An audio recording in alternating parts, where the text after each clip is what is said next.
হ্যাঁ, এখন তোমরা সব ব্লগ পাবে হচ্ছে হলো আমার মামার বিয়ে শপিং বা মামার বিয়ে নিয়ে। হ্যাঁ, মার্চ মাস থেকে মামার বিয়ে নিয়ে পাবে। আর এখন বাদবাকি সব মামার বিয়ে নিয়ে শপিং দেখবে। আর আমি আগের দিনকেই মামা বাড়ি এসেছি, আর আজকে আমরা যাবো হচ্ছে হলো আসানসোল। কারণ আমাদের বিয়ের শপিং করতে, মানে আসানসোল থেকে শাড়ি কিনতে। তো ওই যে আমি এখন সর্দির ঘরে গেলাম, কারণ নতুন ঘর থেকে পুরোনো ঘরে গেলাম।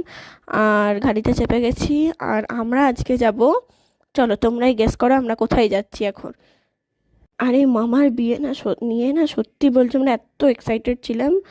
আর হ্যাঁ, আমরা এসেছি হলো বিএন ঘাটিতে। তো এসে শাড়ি দেখা শুরু হয়ে গেছে। এগুলো হচ্ছিল আমার মিমির শাড়ি দেখা। হ্যাঁ, প্রথমে মিমির শাড়ির শপিংটা হয়ে যাবে। আর আমাদের তাও শাড়ির শপিংটা মোটামুটি অনেক তাড়াতাড়ি হয়েছিল, মানে অন্য দিক দিয়ে দেখতে গেলে। কিন্তু টাইম তো লেগেছিল, কিন্তু ঠিকঠাক ছিল, মানে যেটুকু ভেবেছিলাম যে প্রায় শাড়ির দোকানেই চলে যাবে 7-8 ঘন্টা, সেটা হয়নি। কিন্তু হ্যাঁ, ওই 4-5 ঘন্টার মতো লেগেছিল।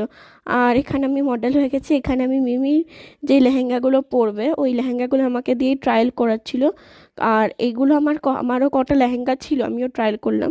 আর মিমি কোন লেহেঙ্গাগুলো পরবে ওইটাও আমি ট্রায়াল করলাম। তারপর আমরা এসেছিলাম আমরে, যেখানে ওই আমার ছোটদা বা মিমির বাবা বা ওদের জন্য একটু ড্রেস দেখছিল, মানে শার্ট বা প্যান্ট ওরকম কিছু। তো এখানে তো এসে আমি পুরোপুরি বোরই হয়ে গেছিলাম, কারণ আমার এখানে আর কোনো ইন্টারেস্ট ছিল না যে আমি যাব বলে। কারণ প্রায় 5-6 ঘন্টা আমরা ওখানে কাটিয়েছি, 4-5 ঘন্টা। তো তারপরে সব কিছু হয়ে গেছে বাজার, আমরা গাড়িতে চেপে গেছি, আমরা এবার ঘরও চলে এসেছি। অ্যান্ড দ্যাটস অল, কারণ আজকে রাতে আমি খুবই টায়ার্ড, আমি এবার খাবো দাবো আর ঘুমাতে যাবো। ওকে,